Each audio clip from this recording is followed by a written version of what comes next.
Hello, my friends. Jerry Rosa here in the Rosa String Works workshop.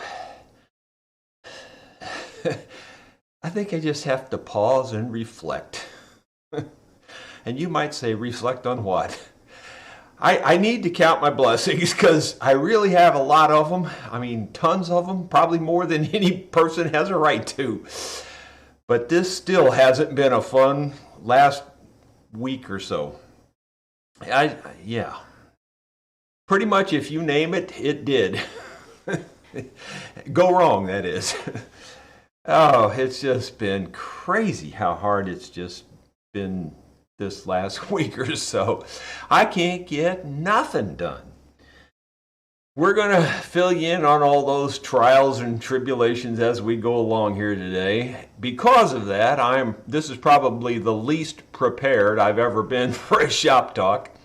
That's why it said just winging it in the title. That's part of it. The other reason is kind of a play on words, as you'll see a little bit later.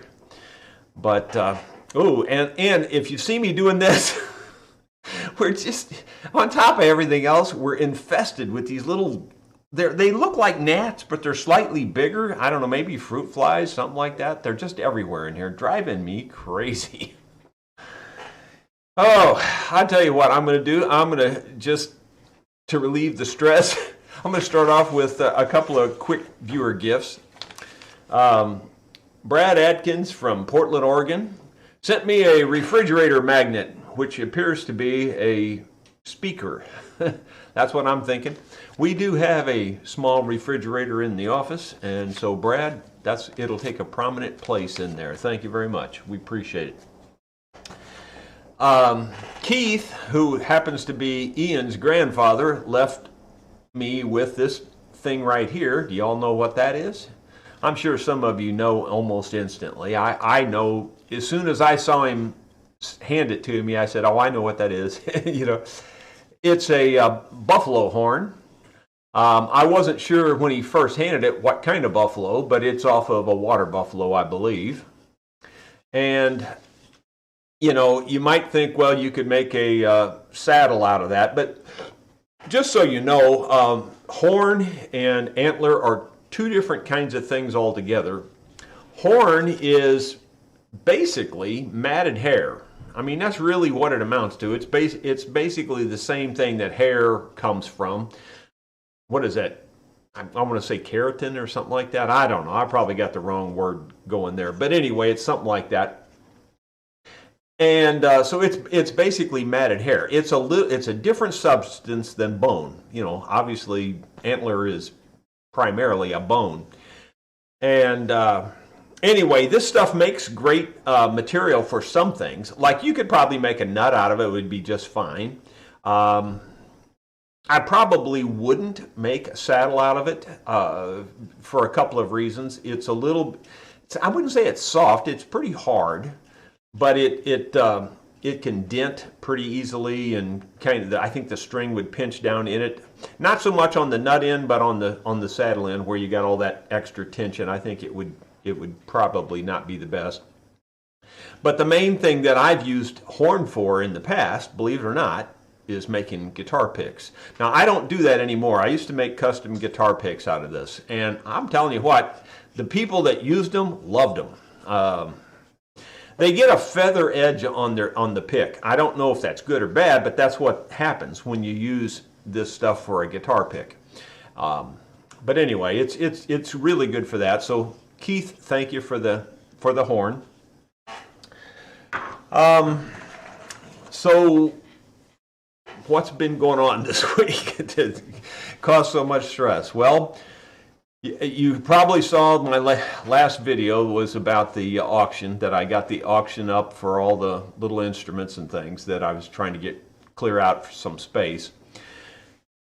Almost no sooner than I put that video out, my whole website completely crashed. And you might say, well, it had something to do with the auction. No, it had nothing to do with the auction. I was putting an update on the website, which I've done countless times. I've updated the website literally hundreds of times over the years I've had it, and never had a problem, but I did this time. I put out the update, and I noticed that the update didn't say updated. It just kept spinning. You know how that does on the screen, and it just kept spinning, and it just kept spinning. And usually it spins for no more than a minute, and it's back, and it says updated. Well, this was 30 minutes later, and it was still spinning. And when I went to the website, it wasn't there. It just took the whole thing down.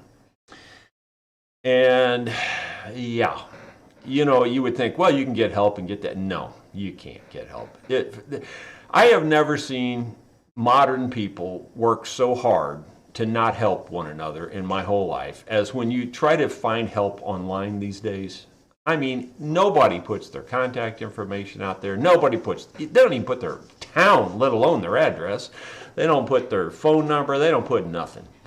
And, you know, they say, go to our help forum. You know, well, you go to your help forum, and all it is you get to ask stupid questions to some stupid computer that has no clue, and you never, maybe I'm just not good at phrasing my questions, but I never, and I mean like absolutely 100% never, get an answer back that makes any sense to me or of any help for my specific problem. And I mean never. So it was all on me. Well, you can buy support, but then that's by the question. It's like $50 per issue, you know. And the problem with that is, you might say, well, it's worth it because you get your website back. Well, the problem is you got to be really careful how you open your ticket, because if your website's down, they'll get your website back up. Okay, well, now the sales don't work. All right, well, there's another ticket, and I just had another gnat there. Oh, it's just horrendous. I mean, like, seriously telling you, it is horrendous. I started working on trying to fix my website at about 2:30 or so Tuesday, and I was still working on it solid. I mean, I didn't stop working on it till like 8:30 that evening. And I at least figured out, and I mean, it was all on me, trying to figure out how to get it back up. And you really don't have a clue how complicated that is unless you've done it. And, you know, for a real programmer, for somebody who does this kind of stuff every day, it'd be a piece of cake. Or for somebody who has not a clue how to do it, like me, and I'm seriously telling you, I had no clue. I just have a lot of stick-to-itness, a lot of stubbornness, and I'm going to figure it out. That's just my attitude. And finally, around 8:30, I kind of hit on a couple of things that made sense, and I got it back up. Well, then the next day, I knew that it was just back up physically. At least the auction started working again. Because, I mean, that was like the worst time for it to go down was when you have your auctions going, you know. Well, anyway, I got the auctions working that evening. But the next day, then I worked on all the products and the sales and getting that back up. And I thought all of it was fixed Tuesday. Well, then, yesterday afternoon, someone purchased a download for the Guitar Nashville number system, and that didn't work either, which I thought it did. I mean, I can only test it so far. I really can.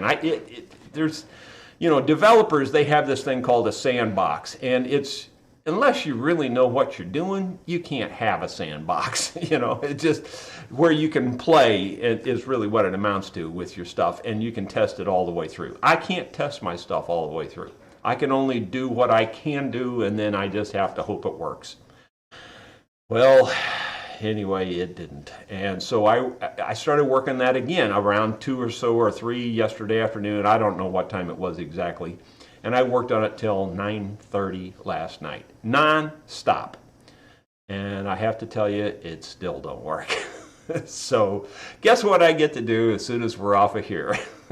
I get to start working on I may have to go back to my old method of my downloads, which, I don't know, that wouldn't be a terrible thing, but I'd have to separate it out. I liked having it all in that one little store place. The songs were separate, but the rest of the store, everything was in there. I may have to separate the songs, I may have to separate my training, and I may have to separate the other part of the store. At least I think I can make it work if I did that, and I may have to do that, at least as a short stopgap measure here. But it's complicated, as it can be. Trust me, you really don't have a clue. Unless you've done it, you have no clue. It is, yeah, it's beyond words complicated. Anyway, so that's the sad story or state of affairs there. Now, the other sad part of that is the auction is back up and working. I've got a bunch of instruments on there. I say a bunch. I got like 4 that are all just project instruments. The one banjo that's just missing a bridge, it wouldn't take much to get it going if somebody was wanting a quick banjo project. I don't think it would take a whole lot to get that one going. The other instruments all need quite a bit of work, just so you know. And then there's a time clock on there also. I started each of the bids at $50, and so far only 3 of them have $50 bids on them. One of them's actually $55. And the reason I started it there is because it's going to cost that much just to ship these things to, you know, to move them out of here. So that was why I put that price on there. If, by the way, if you do buy anything there, and if you are local, you can pick it up here, and I'll deduct the $50 shipping right off of it. So you could get it for free, basically, if you pick it up here, if you're the high bidder at $50. Okay. Can you tell I'm stressed? Oh my gosh. The other thing that's been occupying my time, like I have just plenty of more time, is I started training a new person in the office. And you think, well, that's a good thing. Well, sort of, except that takes a lot of time again. It takes a ton of time because it's way more complicated, again, than you would even sort of imagine. There's just, you know, all kinds of accounting stuff to learn. There's all kinds of video stuff, production stuff to learn. It's just a ton of stuff to learn. It really is. And, you know, getting the products out on top of that for the sales from the website and everything. Trust me, it's not a quick and simple job either. Melissa was really good at picking that stuff up, and she took off on it like wildfire. My new person is picking up on it very well also, I'm very pleased to say. And you've heard of the new person before. Her name is Emery, which is really cool because she's my daughter-in-law. Lives on the farm next door, so it's not a long commute over here. She can come over here. And so we're trying it out. She said she'd like to try it, and so she's trying it out. And I don't know if this will be long-term or not, but we'll see how it goes. Anyway, so she's actually produced, you know, 90% of one video so far, and that video will probably go up this weekend for sure. Caleb's been helping me out on the video production. He's got 2 of them in the can for me to look at. Yeah, I can't look at them because I just can't turn loose of what I've got a hold of. Okay. Let's see. I think that catches me up to that point. Now the next thing is that I just thought you might find these facts interesting. That auction, that little short auction video that I just put up was $695. Today, this video that you're watching right now is $696. So we're almost at 700 videos. Now, the numbers on the videos don't match, and the reason for that is because there's multiple parts of the same number. That's why that doesn't match. But we really are very close to 700 videos. Just some other background stuff that doesn't matter at all to you probably, but some of you probably find this slightly interesting, is that I am subscribed presently, myself, I am subscribed to 561 channels. I think that's funny just to say that, actually. And I have given out 7,555 likes. Just, I don't know if that's since it started or when. I don't know what the time period is on that, but that's how many likes I've given out according to YouTube. Okay, that didn't cost you any extra. You don't have to pay nothing for those facts. We got 116 people on here right now. Let's see. Yeah, if there is a WooCommerce expert out there, WooCommerce, and especially on the digital download part, and you want to help me, send me an email, rosastringworks@gmail.com. I could use all the help I can get on bringing all this stuff back to life. Yeah, I am of the kind of person that can figure this stuff out. I mean, I really can. It takes me a while. I don't say I do it fast, but eventually I will figure it out. And I'm seriously telling you, I don't know how to program. I've never had any training on programming at all. I don't know any of the languages. I don't even know HTML, which is, I guess one of the more simple ones for building websites. So how do I do it? I don't know. I just figured it out. Okay, let's at least move forward with a video clip here. I told you that the website crashed this past Tuesday. Well, the Tuesday before that, a week ago prior to the last Tuesday, we took our grandkids on a little trip through Missouri. I'm going to just show you a few stills here. I thought you might get a kick out of seeing some of this stuff. This was my fourth great-grandfather. We took him on a tour to see where the old family was buried and everything. So these are my grandkids, and so this person here, his name was Franklin Rosa. He would be their sixth great-grandfather. This spring you see in the background there is called Blue Spring, and my mother actually grew up right on that spring. And when I say right on, I mean like where these kids are standing, that's where she used to live, basically. I mean, right across the trail from where you can see there. And they kept their milk and everything in that spring. And it's about the coldest spring you'll ever find anywhere on earth. It's freezing cold, and it's 300 feet deep. 310 feet deep, I believe, is what they said. And they said if you put the Statue of Liberty in there, only the torch would be sticking out.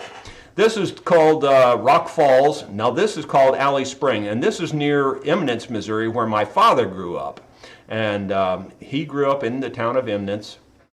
And this is just a picture of Alley Spring. So there's lots of springs and history in our family in the Ozarks. Franklin Rosa, who came here in the really early 1800s, well, he was born 1818. Some interesting facts on him. His wife's name was Fanny, so Franklin and Fanny. And I don't know exactly how many years they were married. We've got it in the family records, but roughly 70 years, let's just say. And they died within 24 hours of each other. I think their actual death date is one day apart because one died before midnight, the other one died after midnight, but they were just a few hours apart on their death. It was pretty amazing. And Franklin everyone said he was 99, but when I look at his tombstone, the way I read it, he was really 98 on his way to being 99. So I don't think he was quite 99. But anyway, the kids, my grandkids, we had 4, granddaughters in a row, then we had 4 grandsons in a row. It's kind of unique the way that happened too. Another passion of mine, which I really haven't ever talked about, is, I've alluded to it a tiny bit, is that I'm really big into wildlife and conservation and, just understanding the environment and protecting the environment. And some people got on me for cutting the trees here and stuff, but you know what? I know what I'm doing. You're just talking out there. A lot of the folks, you know what I mean? They just talk. They talk a big show. They talk like they're environmentalists and all this sort of thing. But I put my money where my mouth is, and I try to, help the environment as much as I can here. I put out food plots. I create habitat. The trees down give little animals places to, to build homes and dens and things. One of my passions is actually birds, and I've always really liked birds. Hawks, falcons. I had a couple of small sparrowhawk falcons. Those are the only ones you can actually own without a license. And I had those when I was a kid and trained them to, fly out and come back to me, that whole bit. It was just awesome. It really was. But another one is purple martens. Now my mother always her whole life wanted to get purple martens and never was successful. And the ironic thing about this is she died in January of, I believe it was 2005. I get my dates mixed up sometimes. But anyway, that summer, I actually got purple martens after she died. This is, to almost any purple marten landlord, this would look like I have a successful colony going. This is totally misleading. And the reason is that, I'm just going to let you watch this for a second here and just see it. I was just holding a camera. I'll tell you about this here just in a second after this video is over. Kind of neat to listen to them.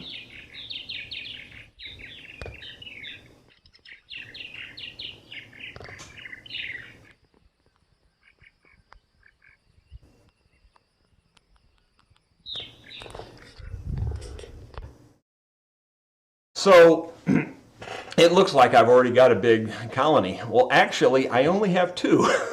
I have two that mated and have a nest, and they've raised 4 babies in there. And how do I know that? Because that house was on a pulley, and you can raise and lower it, and you can check the nest. And I know there's only one nesting pair.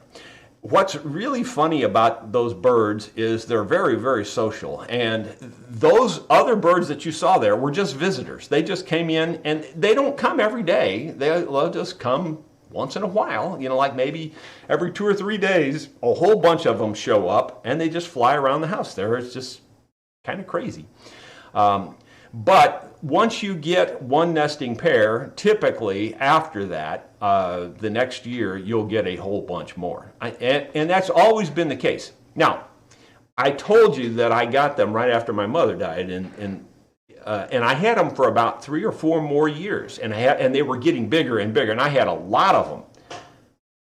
Then came the hawks and the owls. And at that time, I didn't know how, I was still pretty new at the purple marten thing, and keep in mind, back in the early 2000s, even the internet wasn't that far along, and you didn't even really think to look online for every answer at that point in time. I would now, of course, and there's plenty of information on purple martens out there now. But the bottom line is the hawks came and decimated them and just killed them. And I love hawks too, so I wasn't going to shoot the hawks or anything. So bottom line is I lost them, and they've been gone until this year. And finally, I got a nesting pair back in there. Now, what am I doing differently this year? Well, you might have noticed on those gourds, I have a very long entrance. The hawks can't reach in through that entrance and get to the babies.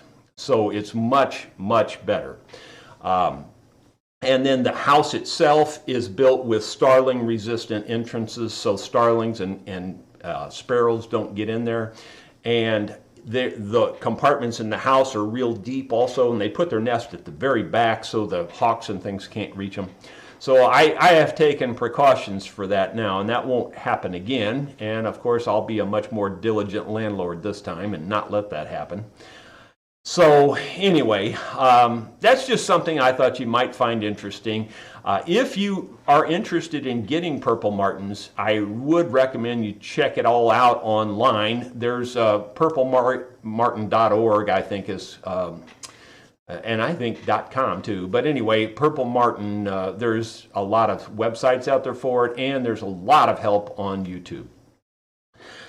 There's a myth associated with purple martens, I thought I'd just tell you, is that they eat 2,000 mosquitoes a day. And it is a total, absolute, 100% myth. I mean, just so you understand, I just want to make it very clear, because people think that, and everybody that knows anything about purple martens says that.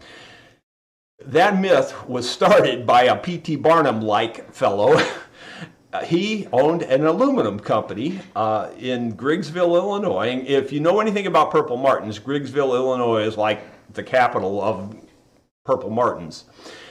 They have purple marten houses everywhere in Griggsville, and they do have a lot of purple martens, don't get me wrong. But that myth was perpetuated by that fellow because he sold aluminum purple Marten houses. And it really did perpetuate it.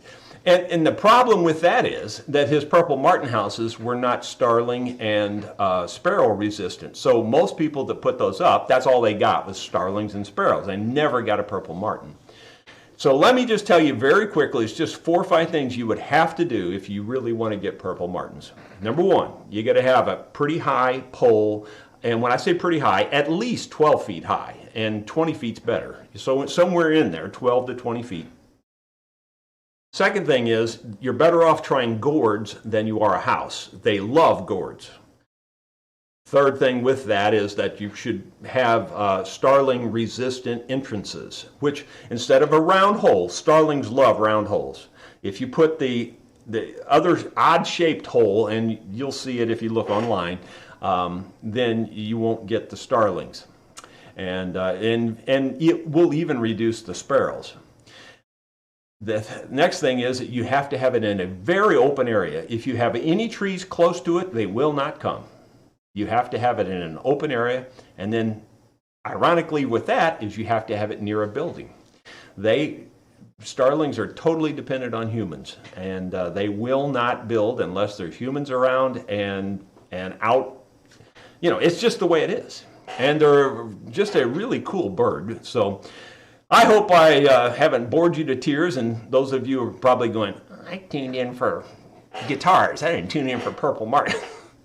But, you know, I hear from a lot of you, you like to hear about other things I'm interested in. So there you go. All right, I'm off that kick. I just like to see it promoted. But I will just say one last thing on that, and that is that if you happen to have those other kinds of houses up, I would take them down. And seriously, take them down.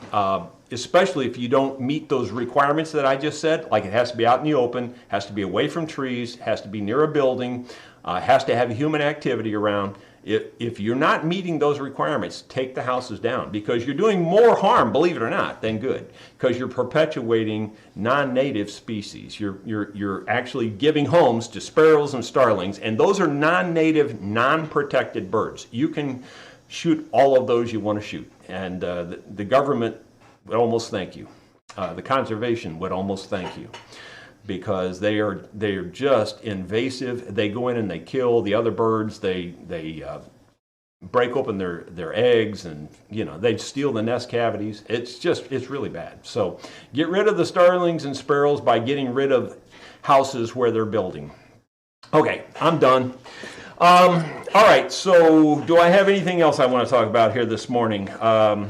The status of the last hurrah guitar didn't change much, as you might guess, since I'm having all these other problems and issues. But I did get the little bracing here covering up the, I don't know, purfling strips, whatever you want to call those. And so I'm almost ready to put the back on the sides. And in case you want to see that again, here's the sides and the top. So I'm almost ready to join it together to become a guitar body. But it would just be nice if I had 5 minutes to do that. Okay, let's see, what else? I think that's it. I would like to encourage you guys to check out my the auction going on there, and help me out there if you can. If if you're looking for projects, that's the place to find them, because they're good little project instruments, but they all need work. There's no question about that. And I'm not interested in fixing them up because I don't have the time, and that's just the bottom line. All right, I'm ready for questions if anybody has any. And I see one up here already. It's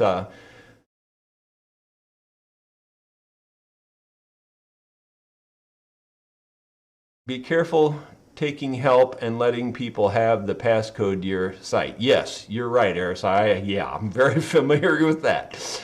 Yeah, I'm totally 100% familiar with that.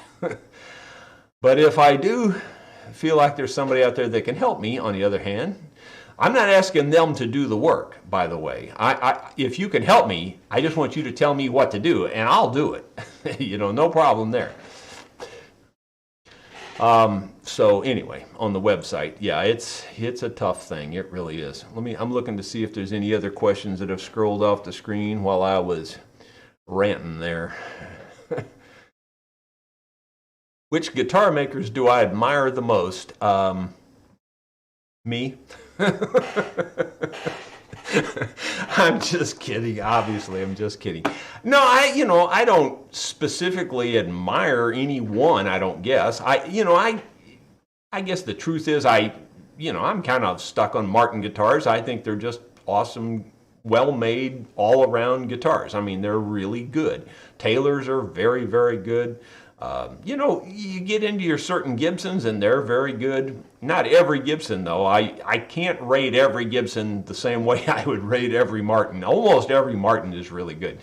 Of course, now Martin has kind of cheapened up some of their stuff and they put out a lot of the cheap lines and, Formica type guitars and things too, which I'm not a big fan of that. I kind of feel like they're cheapening their brand a little bit when they did that, but everybody's got an opinion and that's mine. Where was Franklin Rosa from before he came to the U.S.? Franklin was from Genoa, Italy, according to our records from the Bibles and things that we have. I have a full, and I'm not exaggerating, it's a one full page newspaper article on him. He had an amazing life. The whole article is about him. It's crazy. He lived down in Reynolds County, Missouri, Shannon County and Reynolds County, Missouri. He donated land for the first school. He came here, I'm just giving you a few synopsis points that I thought were pretty interesting. He was a young man. The Italian army was going to take him into the army. That the firstborn at that time in the was destined to go into the army. You had to. I mean, it was like a law or something. Well, he didn't want to.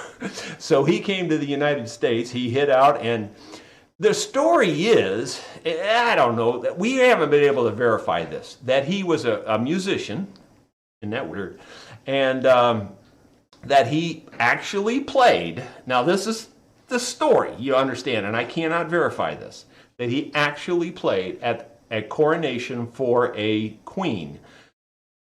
We couldn't find anything on that anywhere, and we don't know that that happened. But anyway, he apparently made his way to New York, and then some friends and him got together and decided to go on an adventure trip, basically, and they just took off. And were hunting and fishing along the way, and he landed in Missouri and liked it and stayed. And that's the end of that tune. It's just an interesting life, though. And he drove an ox cart. I always make the joke about glue, that hide glue was the best glue you could get back when ox carts were the best form of transportation, and that, transportation has improved a little bit, and so has glue technology. Well, he actually drove an ox cart from Reynolds County, Shannon County, Missouri. I think it was actually Ellington, Missouri, if I'm not mistaken, all the way up to St. Louis, and got supplies and brought them back to town. That was one of his main duties. Amazing. I can't even imagine that. I mean, back then, keep in mind, in the early 1800s, that would have been a nightmare trip. I mean, there were no real roads. It just would have been a nightmare. I can't imagine doing that. But he apparently did that a lot, according to what the newspaper article says. Let's see. Do you know any of Stradivarius' secrets? Everybody thinks they know everything about Stradivari. The only thing I can tell you for black and white certainty is that every single day for many months in a row, I don't know how many times, hundreds of times I would say, I went to the St. Louis Public Library on my lunch hour every day, and I read about Stradivari in my early days of doing this. And I read about, the other makers too, and all of a sudden, my normal thing with names, I can't think of names, it's just terrible. But anyway, I read about a lot of other ones too. And so, yeah, I know a lot about Stradivari. And it made me believe that most of the crud you hear is just crud. I mean, seriously, the theories about, oh, it was his varnish. Oh, it was the fact that he pickled his wood in the ocean. He had the old growth timber. Well, that part of that is true. There was another gnat. He did have the old growth timber, of course, and that old growth tight rings and things like that did help a lot. But you know what? I write it off to primarily two things. Just two things, and I don't think it's rocket science. Number one, he knew what the heck he was doing. He had done it a lot. Some accounts attribute around 3,000 instruments going through his shop that he built. Now, not him specifically, but people in his shop, apprentices, everything. You do something 3,000 times, you're probably going to get pretty darn good at it, So that's the first thing I attribute it to. He just knew what he was doing, period. You can write it off to this or that or whatever. He just knew what he was doing. Second thing is, they're 300 years old. All of the resins and all of the junk that keeps the wood from vibrating is gone. It's all vibrated out. And if you're a luthier like me, where you get to see all these really old instruments, they all have the same old smell. And it's that resin and junk coming out of the wood. And you can smell it. So those two things, I would say, are the two main contributing factors to Stradivari. I mean, he knew what he was doing. He was really good at it. And they're 300 years old. The rest of the stuff, sure, the varnish and this, that helps. But that's not the whole story. He just knew what he was doing. He knew how to carve them, and he knew how to make them sound good. And he was an innovator. He went from the single piece Amati back to the book matching of the wood. And most all of his instruments have book matched backs. I think there are a few that have solid backs, but I think those were more in his early days because he apprenticed under Amati. But anyway, I know a lot about it. I wouldn't say I'm an expert. I just know a lot. I know at least as much as most of the people that spout like they know everything. I don't know. Some of those theories, I just chuckle at them. I'm thinking, oh, you got to be kidding me. You just got to be kidding me. Pull it out of your, they're just pulling it out of their rear end, some of this stuff. Okay, so yeah, do I know the Stradivari secrets? Yeah, that's the secret. He just did it a lot and he knew what he was doing. That's the secret. How is Caleb doing? That question has been asked more than any other question this morning. Caleb is right there. Step over here, Caleb, just to prove that Caleb is here and that he's okay. Say hi. Howdy. He doesn't talk. You'd think being that old, you wouldn't have to tell him to say hi. Oh my goodness. So Caleb's doing fine. And I had my shots, my Moderna shots, and they didn't affect me at all, except I've been walking crooked for the last 2 weeks. Yeah, no telling how many instruments he trashed before he got it right. Well, he apprenticed under someone else, so he probably didn't trash that many, to be honest with you. He apprenticed under Amati, so, he already knew what he was doing when he started on his own. If the objective is to bounce the sound off the hardwood back, why would you not finish the inside of the back with a hard finish?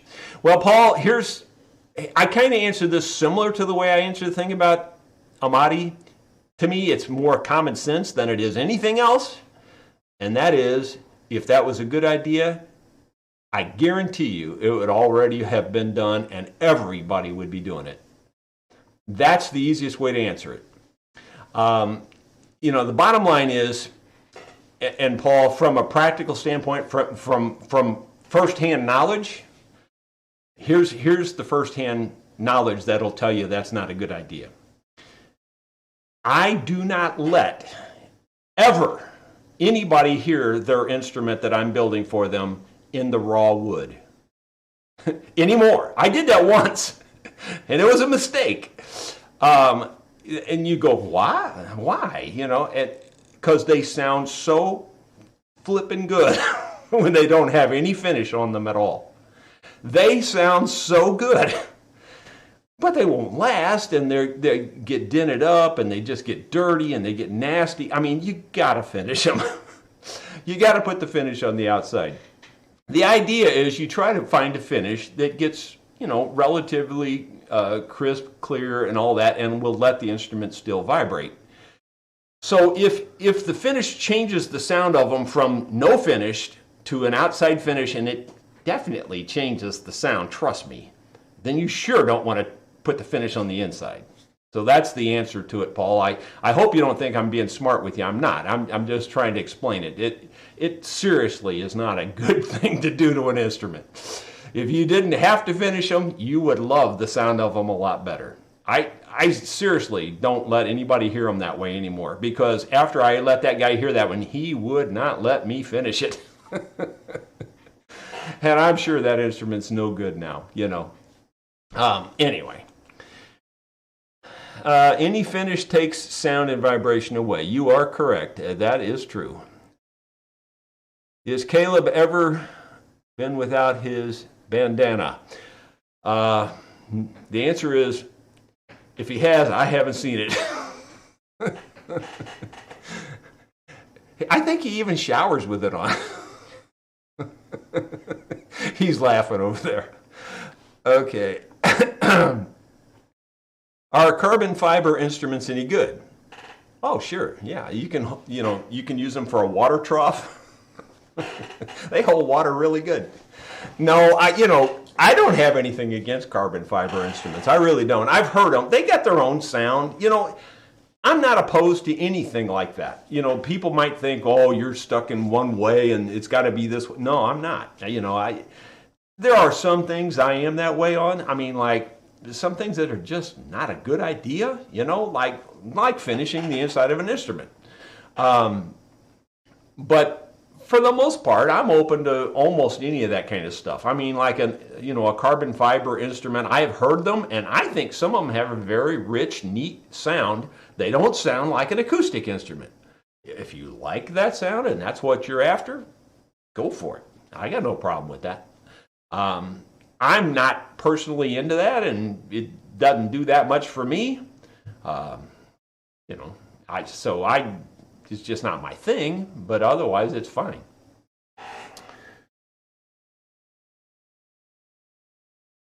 Do you think my instruments will be here in 300 years? Yeah, I kind of do. I think they're built well enough. And in fact, now this is a big claim, I'll bet they'll have a whole lot less repairs than a Stradivari violin in 300 years. Now, that's nothing to do with Stradivari. That's not a slight to him at all.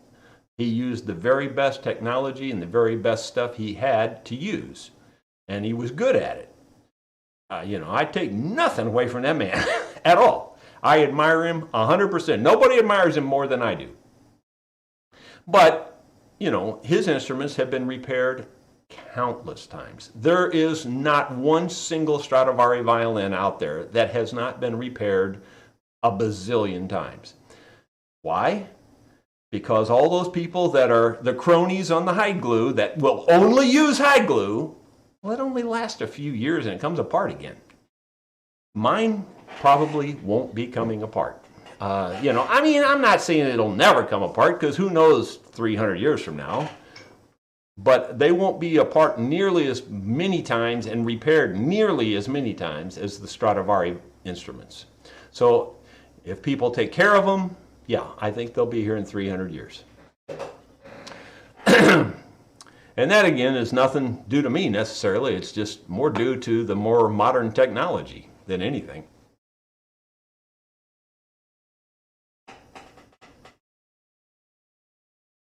How critical is it to use quarter sawn wood for back and sides? Well, for back and sides, it's a big debate. You will find people like me that much prefer it. You will find other people that absolutely don't think it's a good idea. Well, here's my first one that doesn't have quarter sawn back and sides. This is slab sawn. So this last hurrah guitar, the person wanted this made out of rosewood. Well, I just happened to have this big block of rosewood, and they said, yeah, I'll use that. So that's what I used, but it wasn't quarter sawn. And any block of wood, you can sort of get quarter sawn something out of it if you work hard at it, but I couldn't get enough quarter sawn to make a guitar, so I had to use it slab sawed.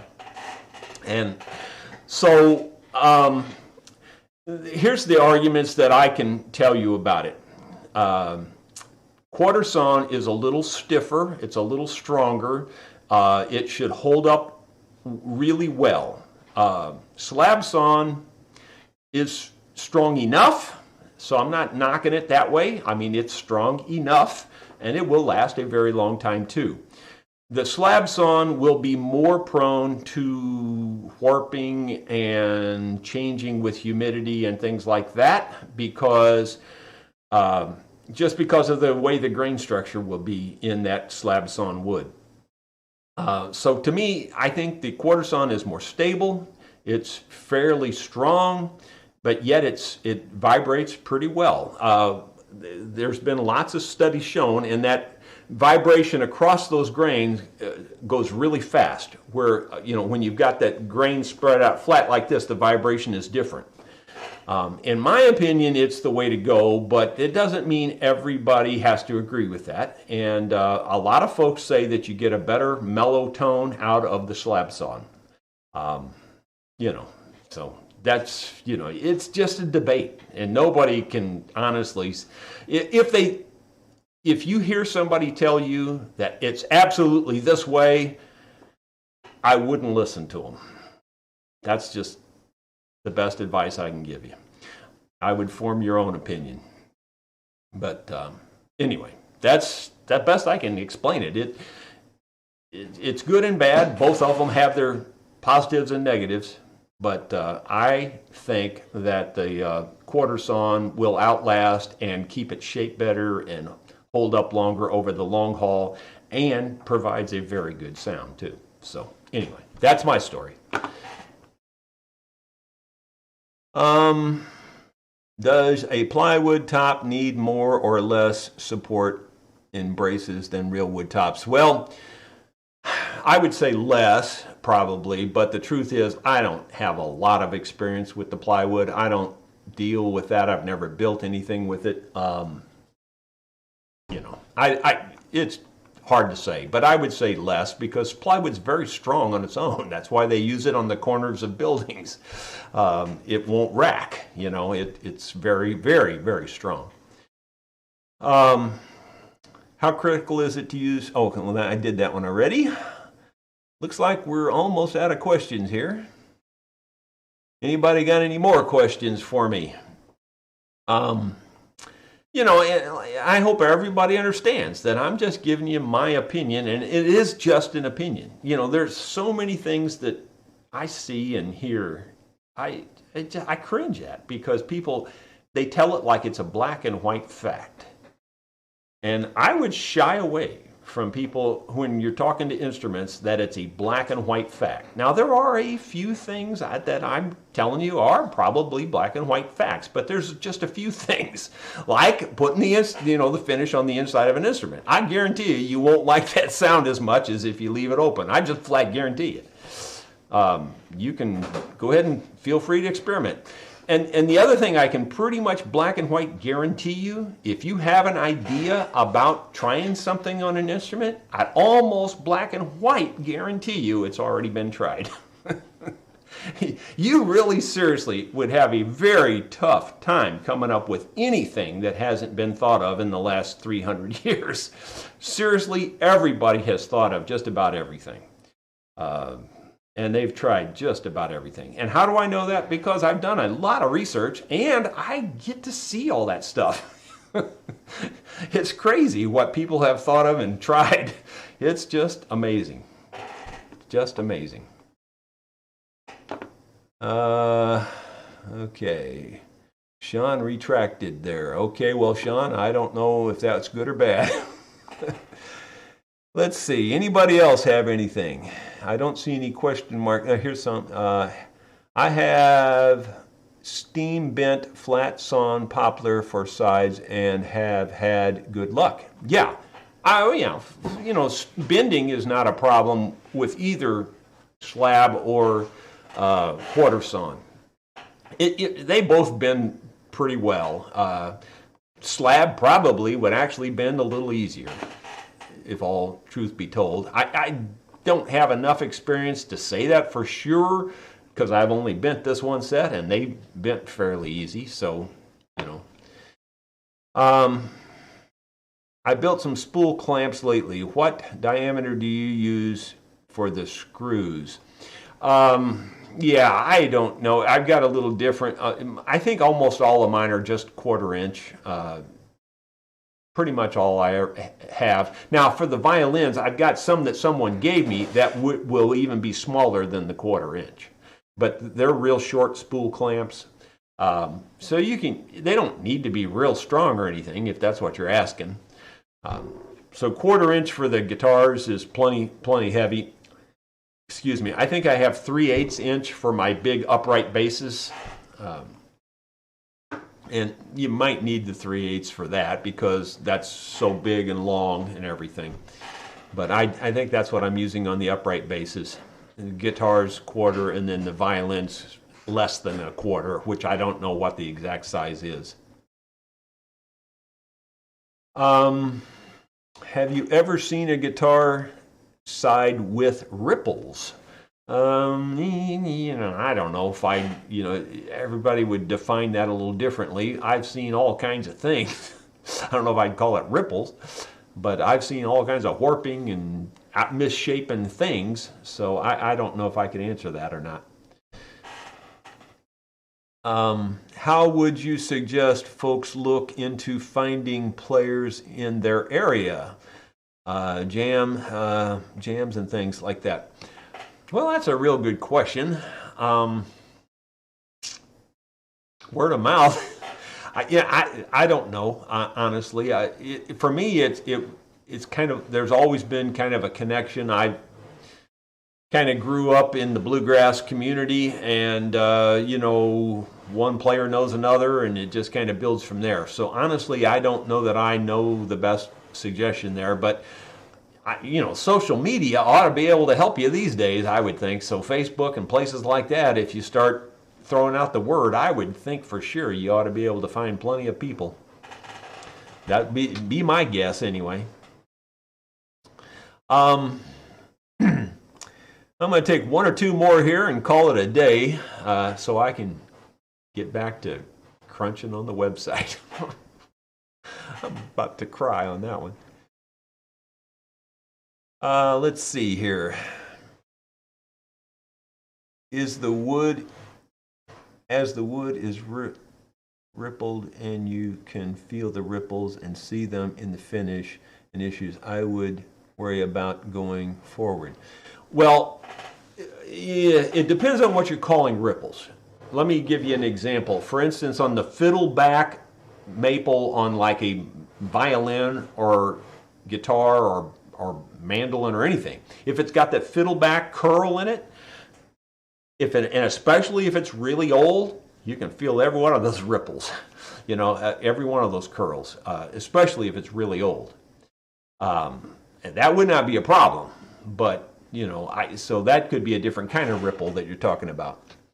If it's rippling and you can obviously see damage, you got a problem. You're going to have to fix that. Greetings from Buckhorn, Ontario. Have you ever spent time trying to learn other instruments? Have you played an octave mandolin, and are they alternate tunings for bluegrass mandolin? Yeah, there are alternate tunings for bluegrass mandolin. I don't use many of them. I used to have one mandolin tuned to play a tune called Get Up John, which is very unique. Every single string was tuned to a different note. All 8 strings, in other words. And so I don't do that anymore. It's just too complicated, and I forgot how, to be perfectly honest with you. And yeah, I did try to play violin for a very long time before I started playing mandolin, and I just said to myself, I'm not a violin player. And so I switched to mandolin, and that came pretty fast. And I could always play 3 chords on a guitar, and that's pretty much it. I can't do much with a guitar either.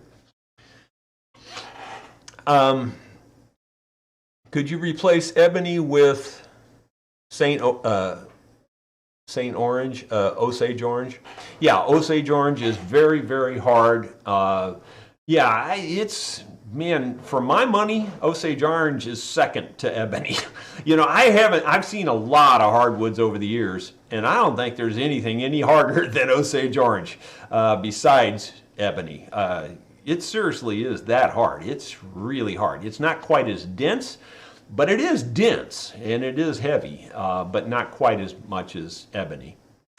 I'm sure you can look online. They tell you the densities and specific gravities and all that kind of stuff of different kinds of wood. I guarantee you Osage Orange is up there. It's more like the hardness factor, if that makes any sense. Like, in other words, after it really dries hard, it's real hard. You know, like trying to scratch it, carve it, whatever. Yeah, it's real hard. It may actually be harder that way than ebony is. It's very hard. What's the best ice cream shop in Missouri? You got me on that one. My mom and dad actually owned an ice cream shop, believe it or not, in Eminence, Missouri, when I was first born, and I lived there in the shop with them. So there you go. You might have thought you were being funny, but we did. No, I don't know. If you're being serious, I don't know what it is. I truly don't. Have I ever repaired a tipple? Yes, 1 or 2. Over the years. Do I know much about them? No, I don't know really much about them at all. But I have repaired a couple.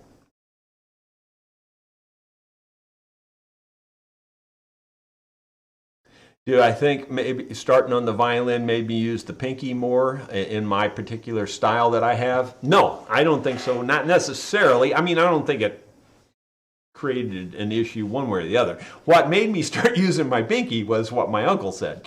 And what he said was, you need to learn how to play double notes. I'm going, double notes? Are you nuts? Single notes is hard enough.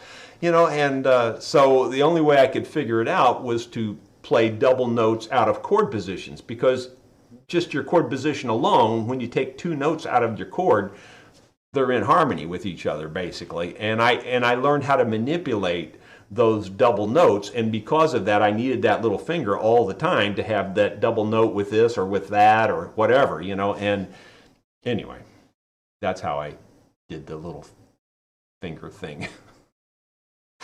Kind of crazy. And I seriously am not exaggerating when I told you that Sam Bush got up out of his chair, walked right up and put his face right on my mandolin and goes, I ain't never seen nobody do it like that before.